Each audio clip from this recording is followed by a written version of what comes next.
নমস্কার বন্ধুরা, তোমরা সকলে কেমন আছো? সোমা লাইফস্টাইল চ্যানেলে একটা স্বাগত জানিয়ে একটা নতুন ব্লগে নেমে পড়লাম। আর প্রত্যেক দিনের মতনই আমার ব্যালকনি থেকেই ভিডিওটা শুরু করে দিলাম। আর এই গাছটার ফুলটা দেখো কেমনই যেন হয়ে গেছে। যাক, তোমাদের প্রত্যেকটা গাছকে ফুলগুলো কিন্তু একবার করে না দেখালেই আমি শান্তি পাই না। আর কি সুন্দর লাগছে দেখো কাগজ ফুলগুলো।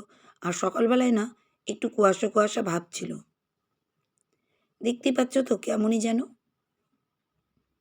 তার ফাঁকে ফাঁকে গাছগুলো কিন্তু দেখিয়েই দিচ্ছি আমি।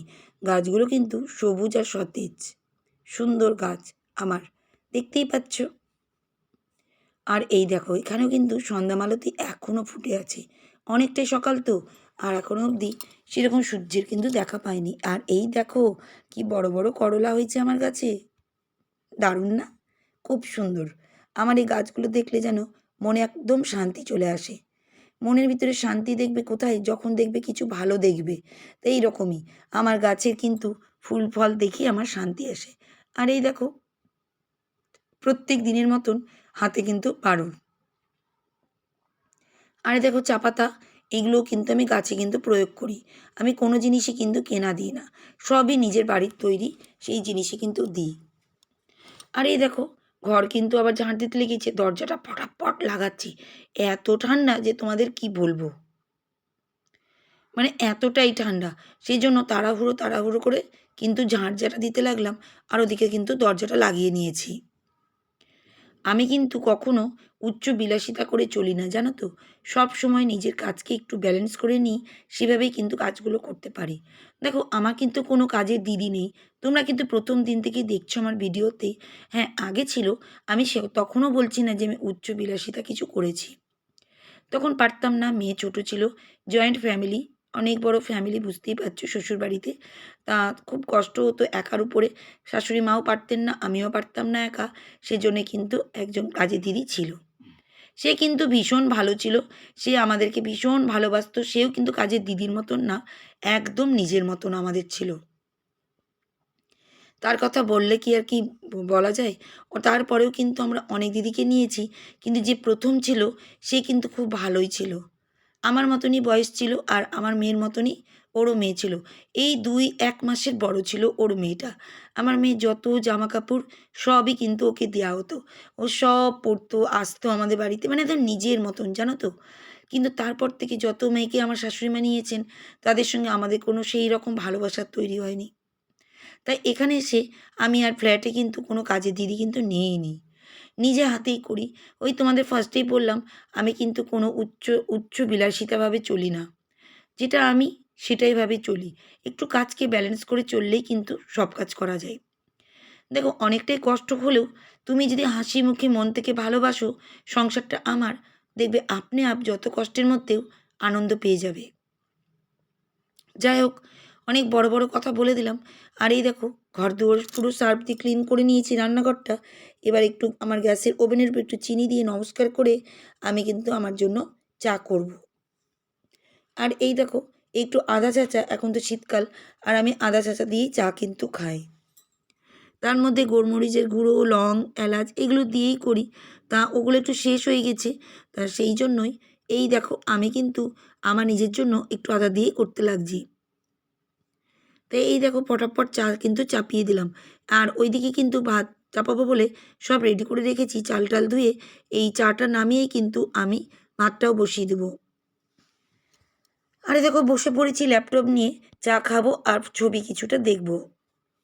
যাই হোক, তোমরা কিন্তু অনেক সুন্দর সুন্দর কমেন্ট করছো আমার এক একটা ভিডিওতে। আমি খুব হ্যাপি তোমাদের কিন্তু কমেন্টগুলো পড়ে। আর আমার এতটা শরীর খারাপ ছিল, তোমরা কিন্তু আমার জন্য অনেকজনা দোয়া করেছো, প্রার্থনা করেছো, অনেকজনা প্রেয়ার করেছো। আমি খুব তোমাদের কিন্তু কৃতজ্ঞ জানানোর জন্য অনেক অনেক ধন্যবাদ জানাচ্ছি। আমি অনেকটাই এখন সুস্থ হয়েছি সেজন্যই। যে আজকে যে বন্ধু আমাকে কমেন্ট করেছে তার চ্যানেলের নাম বলি, প্রত্যেক দিনই বান্ধবীর নাম বলি, আজকে এক বন্ধু দাদার নাম বলছি। বন্ধু নয়, উনি দাদাই বলতে পারো। তো দাদাভাইয়ের নাম বলছি আমি, KM সজ্জাদ উল রহমান চ্যানেলের নাম। 418 সাবস্ক্রাইবার, আর 400 মাত্র ভিডিও দিয়েছে। খুব সুন্দর চ্যানেল, তোমরা কিন্তু একবার করে দেখতে পারো। আর উনিও কিন্তু আমার লাইভে কিন্তু আসে, খুবই সুন্দর ভিডিও, খুবই সুন্দর প্রেয়ার প্রার্থনা, আল্লাহর নাম করেন উনি। আমার খুব ভালো লাগে, আমিও শুনি। দেখো, সব ধর্মই কিন্তু এক, আমি কিন্তু তাই বলি। সেই জন্য আমি কোনো কিছুই কিন্তু আলাদা বলছি না। আমি সবাইকে বলছি, সবাই খুব সুন্দরভাবে ভিডিও করে, যার যেরকম ধর্ম খুব ভালো লাগে আমার শুনতে। তোমরাও কিন্তু একবার করে ভিজিট করতে পারো। আর এদিকে উনি কি লিখেছেন কমেন্টে, সেটাও কিন্তু পড়ে তোমাদের কাছে শুনিয়ে ধরি। উনি লিখেছেন, আপনি আদর্শ একজন নারী, কারণ সর্বদা আপনি আপনার বাড়ি ঘর ও পরিবার সুন্দর ও গুছিয়ে রাখার মনোভাব নিয়ে চলাফেরা করেন। সংসার জীবন নিয়ে গুরুত্বপূর্ণ চিন্তাভাবনা করে চলেন। ভালোবাসা রইল প্রিয়। ধন্যবাদ দাদাভাই, খুব সুন্দর আপনি কমেন্ট করেছেন, তার জন্য এত সুন্দর আমার চ্যানেলে এসে কমেন্ট করেছেন, তার জন্য অনেক অনেক ধন্যবাদ। আর আমাকে বলেছেন আপনি একজন কি বলেছেন, একজন আদর্শ নারী। আমি খুব হ্যাপি হয়ে গেলাম আপনার মুখ থেকে এত সুন্দর কথা শুনে। তা যাই হোক, আমি কিন্তু আপনাকে অনেক অনেক ধন্যবাদ জানাচ্ছি। আর আমার ভিডিওতে এবার চলে আসছি। আরে দেখো, চিকেন কিন্তু অনেকটাই আছে, তার জন্য আমার ব্যালকনি থেকে আজকে কিন্তু করলা গাছের করলা পেড়ে কিন্তু আজকে ভাজা করে নিচ্ছি। তোমরা দেখলেই আমি কিন্তু করলাগুলো কেটে নিয়েছি আলু দিয়ে। একটু আলুটাই বেশি হয়ে গেছে, কি করা যাবে বলো? কারণ আমি বেশি না হতে দিই না, আগের থেকে গাছা গাছ কেটে নিই, কারণ জঙ্গলের মতন করলা গাছ তো জানোই তো, অনেক বড় হয়ে যায়। দিয়ে আমি করলা গাছের ডালপালাগুলো কেটে দিই, আবার হয় আবার তুলি, এভাবেই কিন্তু করি। আর এই দেখো, এদিকে কিন্তু করলা আলু ভাজাটা হচ্ছে, আর ওদিকে কিন্তু আমি রুটিটাও কিন্তু করতে লেগেছি। আর চিকেন আছে, তোমাদের তো দেখিয়ে দিলাম, ফ্রিজের মধ্যে রাখা আছে, আমরা গরম করে নেব দুপুরবেলা খাওয়ার সময়, তখনই কিন্তু খেয়ে নেব। কাজটা হয়ে গেলে কি বলো তো, শান্তি। দেখে মনে হচ্ছে না যে কাজ কতটুকু, কিন্তু যে করে সেই কিন্তু জানে যে কাজ কতটা। আর এই দেখো, রুটি চাপিয়ে দিয়েছি, আর এই দেখো করলা আলু ভাজাটা কিন্তু হয়ে গেছে। আর এই গাছটাকে কিন্তু আমি, পাতাগুলো যেন কেমন হয়ে গেছে, আমি একটু পাতাগুলো কেটে দিচ্ছি। দেখেছো, প্রত্যেকটা গাছের ডগাগুলো যেন কেমন হয়ে গেছে, আমি একটু কাঁচি দিয়ে কিছু গাছ কেটে দিচ্ছি। এই গাছটা তো রান্নাঘরেই থাকে, সেজন্যই। আবার রান্না টান্না হয়ে যায় যখন, তখন একবার করে আমি বাইরে জানালার কাছে দিই। এর জন্য গাছটা কিন্তু সবুজ আর সতেজ। আর তারপরে কিন্তু গাছের পাতাটাকে একটু ওয়াশ করে নিচ্ছি জল দিয়ে। সামান্য দেখো জলটা কিন্তু দিয়েছি, তাছাড়া কিন্তু আমি কিচ্ছু না, তাতে দেখো সবুজ আর সতেজ হয়ে গেল। আর এই দেখো, আমি এই বোতলটাকে কিন্তু দেখো স্প্রে বোতল করে নিয়েছি। আর এই দেখো, পেয়ারা নিয়ে কিন্তু আমি দাঁড়িয়ে পড়েছি আমার ব্যালকনিতে। আমার গাছ দেখছি আর কিন্তু পেয়ারা খাচ্ছি। কার কার ভালো লাগে আমার মতন পেয়ারা খেতে? ব্যালকনি গাছ দেখে দেখে যদি ভালো লাগে একটু কিন্তু কমেন্ট করবে। কি ভালো যে লাগছে আমার ব্যালকনিতে, দেখো কাগজ ফুল, গাঁদা ফুল, নিচে অনেক ধরনের গাছে ফুল হয়েছে, কি ভালো লাগছে। আর প্রত্যেকটা গাছকে আমি দেখছি। আর এই দেখো, এবার নিয়ে এসেছি খোল পচা। যত গাছগুলো, সব গাছ, ঘরের গাছগুলো ব্যালকনিতে বার করে নিয়েছি, আর সব গাছে একটু একটু করে খোল পচা জল দিচ্ছি।